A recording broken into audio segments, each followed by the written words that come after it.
एक बार एक नौजवान और प्रसिद्ध धनुर्धर अपने राज्य में होने वाली सभी निशानेबाज की प्रतियोगिता जीत ली और राजा के द्वारा उसे उस राज्य का सर्वश्रेष्ठ धनुर्धर घोषित कर दिया गया। उसे बहुत से पुरस्कार से सम्मानित किया गया। इसके बाद उसने यह निश्चय किया कि वो आसपास के सभी राज्यों के तीरंदाज को हराकर खुद को सर्वश्रेष्ठ सिद्ध करेगा और उसने ऐसा ही किया। उन हारे हुए व्यक्तियों का मजाक उड़ाता और उसे अपमानित करता। उसकी यह विजय यात्रा काफ़ी लंबे समय से चल रही थी। उसकी विजय यात्रा ने लगातार उसे अहंकारी बना दिया था। तभी वह एक राज्य में जाकर ठहरा तो उसे एक व्यक्ति ने एक जैन मास्टर से प्रतियोगिता करने की चुनौती दे दी। अगली सुबह वह पहाड़ियों में स्थित जैन मास्टर के आश्रम में पहुंचा और जैन मास्टर काफ़ी बूढ़े हो गए थे और अपने आश्रम में जैन परंपरा और तीरंदाजी की शिक्षा दिया करते थे। जैन मास्टर भी अपने निशाने के लिए आसपास में काफ़ी प्रसिद्ध थे, लेकिन कभी भी उन्होंने अपने धनुर्विद्या का प्रदर्शन नहीं किया था और ना ही कभी किसी प्रतियोगिता में भाग लिया था। आश्रम के द्वार पर खड़े होकर उस जवान तीरंदाज ने चिल्लाकर कहा, मास्टर, अगर तुम खुद को बड़ा धनुर्धर समझते हो तो मुझसे मुकाबला करो और मुझको हरा कर दिखाओ।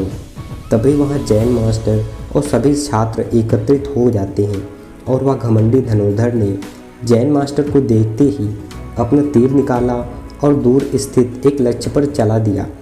तीर सीधा जाकर अपने लक्ष्य पर लगा और फिर उसने दूसरा तीर चलाया और अपने तीर के 2 टुकड़े कर दिए। ऐसा करने के बाद वह घमंड के भरे स्वर से कहा, मास्टर, क्या तुम भी ऐसा कर सकते हो? जैन मास्टर बड़ी ही शांति के साथ यह सब देख और सुन रहे थे। उन्होंने कुछ भी नहीं कहा। वे बस अपने हाथों के इशारे से अपने पीछे आने को कहा। वह घमंडी धनुर्धर उत्सुकतावश उनके पीछे पीछे चल पड़ा और वे एक पहाड़ के शिखर पर जाकर पहुंच गए, जहां पर एक बहुत ही बड़ा चट्टान था। उसके नीचे बहुत ही गहरी खाई थी। उस चट्टान के आखिर में एक छोटा सा पत्थर निकला हुआ था, जिस पर केवल एक पैर रखने की जगह थी और नीचे बहुत ही गहरी खाई थी। जैन मास्टर ने बड़े ही सरलता से उस छोटे पत्थर के ऊपर अपना एक पैर रखा और एक पैर के सहारे दूर दिख रहे एक पेड़ के तने पर तीर चलाया। तीर सीधा जाकर तने में घुस गया और फिर उन्होंने दूसरा तीर चलाया, जो पहले तीर के बीच से चीरता हुआ 2 टुकड़े कर दिए। फिर जैन मास्टर उस बड़ी सी चट्टान पर वापस आ गए और उन्होंने कहा, बेटे, अब तुम्हारी बारी। उस घमंडी धनुर्धर ने एक पैर के सहारे उस छोटे पत्थर पर खड़े होने से भी डर लग रहा था और वह डरता हुआ किसी तरह पत्थर पर पहुंचा और निशाने लगाने लगा, लेकिन उसका पूरा ध्यान उस गहरी खाई पर था कि कहीं मैं इस गहरी खाई में गिर न जाऊं। इसके बाद उसने तीर चलाया और तीर जाकर एक पत्थर से टकरा गया। वह जल्दी से घबरा कर वापस बड़ी सी चट्टान पर आ गया। वह अपने इस तरीके से हार को देखकर उसका सर शर्म से नीचे झुक गया था। यह देख जैन मास्टर बोले, पुत्र, तुमने तो तीर कमान पर नियंत्रण हासिल कर लिया, तुम अपने मन पर नियंत्रण नहीं कर पाए, जो कि किसी भी परिस्थिति में लक्ष्य को भेदने में आवश्यक है।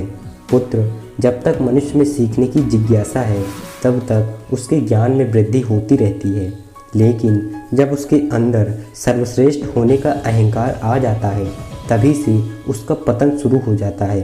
तुमने भी दुनिया देखे बिना ही खुद को सर्वश्रेष्ठ धनुर्धर मान लिया था, जबकि सच तो यह है कि कोई भी सर्वश्रेष्ठ नहीं हो सकता, क्योंकि जो एक ही परिस्थिति में खुद को सर्वश्रेष्ठ मानता है, हो सकता है कि परिस्थिति बदलते ही कोई दूसरा बड़ी ही आसानी से हरा दे।